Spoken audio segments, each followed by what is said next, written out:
میں ناپاک ہوں، میں نے وضو کیا تھا میرے ڈراپس نکل گئے ہیں، میں نے وضو کیا تھا لیکن میرے ساتھ یہ معاملہ ہو گیا ہے، میں نے وضو کیا تھا لیکن میری جو ہے گیس پاس ہو گئی ہے. کچھ بھی نہیں ہوتا، کچھ بھی نہیں ہوتا ان وسوسوں سے جب تک آپ کو یقین نہ ہو.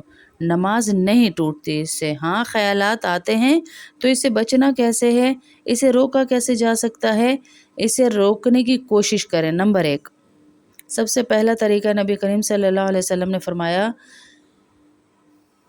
کہ حضرت عثمان رضی اللہ تعالیٰ عنہ نبی کریم صلی اللہ علیہ وسلم کی بارگاہ میں حاضر ہوئے اور عرض کیا، شیطان میرے اور میری نماز کے درمیان حائل ہو جاتا ہے.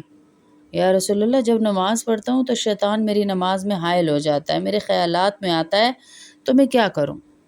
اور مجھے بھٹکا دیتا ہے، مجھے طرح طرح کے خیالات میں گھما ہی دیتا ہے. حضور اکرم صلی اللہ علیہ وسلم نے فرمایا کہ یہ ایک شیطان ہے جس کا نام خنزب ہے. یہ جب تمہیں وسوسہ محسوس ہو تو اللہ کی پناہ مانگو اور بائیں طرف 3 دفعہ تھوک دیا کرو، دھتکار دیا کرو اور تھوک بھی دیا کرو، تو وہ شیطان تمہارے قریب نہیں آئے گا. وہ کہتے ہیں میں نے ایسا ہی کیا تو وہ وسوسہ مجھ سے دور کر دیا اللہ کے نبی صلی اللہ علیہ وسلم کے بتائے ہوئے طریقے سے. اب اس کا طریقہ کیا ہے؟ نماز میں ظاہر ہے آپ کو خیالات آ رہے ہیں تو کیا کریں؟ وہ نماز شروع کرنے سے پہلے بائیں جانب اعوذ باللہ من الشیطان الرجیم 3 دفعہ پڑھ کے ایسے ایسے تھو تھو تھو کر دے، دھتکار دیں. اور جب آپ وضو کر کے آئیں اس ٹائم بھی یہ عمل کر لیں تو آپ کو وسوسے نہیں ڈالے گا. اور دوسرا یہ اس میں طریقہ یہ بھی لکھا ہے کہ جو نماز آپ پڑھ رہے ہیں معنی کے ساتھ یاد کر لیں. سورہ فاتحہ پڑھ رہے ہیں تو اس کا ترجمہ اپنے ذہن میں لاتے رہیں.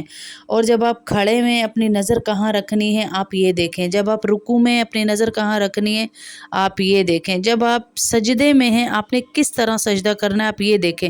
جب آپ بے خیالی میں نماز پڑھتے ہیں نا تو پھر آپ کو یہ خیالات آتے ہیں. رٹی رٹائی جو نماز ہوتی ہے ان شارٹ جب آپ پڑھتے ہیں تو پھر یہ خیالات آتے ہیں. جب رٹی رٹائی نماز سے نکل کر خشوع خضوع والی نماز پڑھیں گے نا کہ سجدہ، رکوع، قیام، میرا سطر، ان چیزوں کو نظر رکھیں گے آپ تو آپ کا مائنڈ ادھر جائے گا ہی نہیں وسوسے کی طرف انشاءاللہ.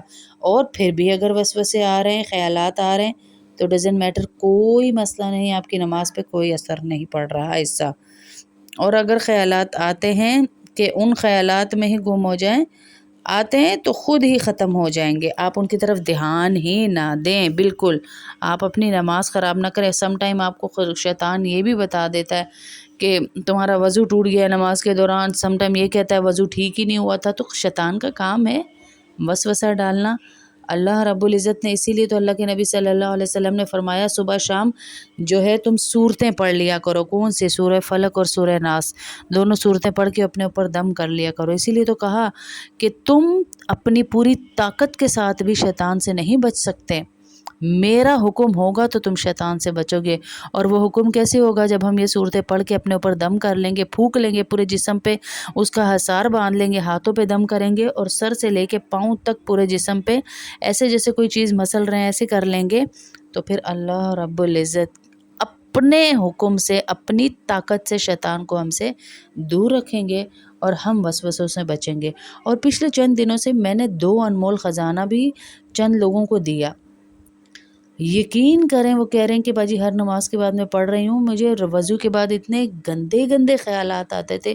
وہ بچیاں کہہ رہی ہیں کہ میں آپ کو بیان نہیں کر سکتی، مجھے بیٹھے بیٹھے پڑھتے پڑھتے اتنے گندے خیال آتے تھے باجی کہ میں آپ کو بیان نہیں کر سکتی. جو دین پہ زیادہ لگا ہوتا ہے تو شیطان نے اسی کے پیچھے پڑنا ہے نا جی، اس میں فکر کی کوئی بات نہیں ہے. آپ نے اس کا علاج کرنا ہے اور وہ علاج ہے صبح شام سورہ فلق سورہ ناس پڑھ لینا اپنے اوپر. اور جب خیال آئے لا حول ولا قوت الا باللہ پڑھنا اور اعوذ باللہ من الشیطان الرجیم پڑھنا اور دھتکار دینا اس کو. تھوک دینا اپنی الٹی سائڈ پہ، تو انشاءاللہ یہ شیطان آپ سے بالکل دور ہو جائے گا اور آئے گا ہی نہیں آپ کے پاس، آئے گا ہی نہیں، اور پھر بھی آئے گا تو پھر کر دیں گے، کیونکہ شیطان آئے گا، ہمیں وسوسوں سے بچنے کے لیے اللہ سے دعا کرنے کی توفیق ملے گی، ہمیں اپنے ایمان بچانے کی توفیق ملے گی، ایمان بچانے کی فکر لگے گی، یہی چیزیں اللہ کو پسند ہیں، یہی چیزیں دیکھیں نا، نبی کی حدیث سے ثابت ہو رہا ہے کہ اللہ کے نبی صلی اللہ علیہ وسلم نے صحابہ کو کہا یہ تو ایمان کی نشانی، حالانکہ صحابہ خود کہہ رہے ہیں نبی کے سامنے کہ یا رسول اللہ اگر ہم وہ آپ کو خیالات بتا دیں جو ہمارے دل میں آتے ہیں تو اس سے بہتر ہے کہ ہم کوئلوں پہ لیٹ جائیں، اس سے بہتر ہے کہ ہم مر جائیں، یہاں تک الفاظ آ رہے ہیں، لیکن وہ اللہ کے نبی صلی اللہ علیہ وسلم کیسے حوصلہ دے رہے ہیں کہ یہ تو آپ کے ایمان کا حصہ ہے کہ آپ کو شیطان وسوسوں میں ڈال رہا ہے اور آپ پھر اللہ کی پناہ میں آ رہے ہیں، پھر اللہ سے دعائیں کر رہے ہیں، پھر اللہ کے قریب آ رہے ہیں اور اپنے ایمان کی حفاظت کر رہے ہیں،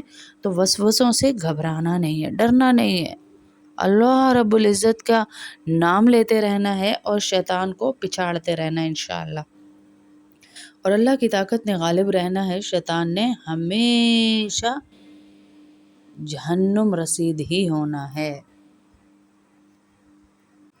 ساری چیزیں نماز میں یاد آتی ہیں، اور بڑا بہترین سوال ہے بہن کا کہ کیا خیالات سے نماز ٹوٹ جاتی ہے، اور دوسرا خیالات سے کیسے بچا جا سکتا ہے؟ مجھے نماز پڑھتے ہوئے خیالات آتے ہیں، بعض عورتیں یہ کہتی ہیں خیالات سے بچا کیسے جائے، یہ بھی پوچھتی ہیں، اور کہتی ہیں کہ کوئی ایسا عمل بتائیں کہ ہم کریں اور وسوسے نہ آئیں، ہمارے نماز خراب نہ ہو ہماری۔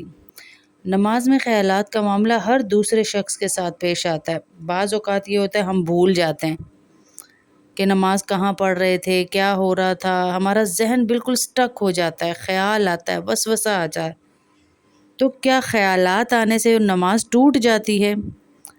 اور نبی کریم صلی اللہ علیہ وسلم کی حدیث کا مفہوم کیا ہے کہ کیا بتایا اللہ کے نبی صلی اللہ علیہ وسلم نے کہ اگر نماز میں خیالات آئیں تو کیا کرنا ہے؟ بہت سے لوگوں کے ساتھ یہ معاملہ پیش آتا ہے، نماز پڑھنے ہی چھوڑ دیتے ہیں بہت سارے لوگ اس وجہ سے کہ ہمارا جو ہے نا نماز میں خیالات بہت آتے ہیں، تو ایسی نماز پڑھنے کا باجی کیا فائدہ، ایسی نماز سے بہتر ہے میں نہ ہی پڑھوں۔ یہ خیال بھی آپ کا غلط ہے کہ کبھی میں کچھ پڑھنا بھول جاتی ہوں، کبھی میں بھول جاتی ہوں میں نے رکوع کیا ہے یا نہیں کیا، کبھی میں سجدہ کرنا بھول جاتی ہوں، تو باجی اس صورت میں اب پڑھتی نہیں ہوں، مجھے ڈر لگا رہتا ہے۔ ڈر آپ کو لگا بھی رہے پھر بھی آپ نے نماز پڑھنا ہے، خیالات آتے ہیں، اگر خیالات آنے کی وجہ کیا ہے کہ حدیث کا مفہوم ہے کہ حضرت ابو ہریرہ رضی اللہ تعالیٰ عنہ سے روایت ہے کہ فرماتے ہیں کہ کچھ صحابہ کا وفد آیا حضور صلی اللہ علیہ وسلم کے پاس، اور انہوں نے آ کر عرض کیا کہ ہم اپنے دلوں میں ایسے خیالات پاتے ہیں کہ اگر ہم اسے زبان سے بیان کر دیں تو وہ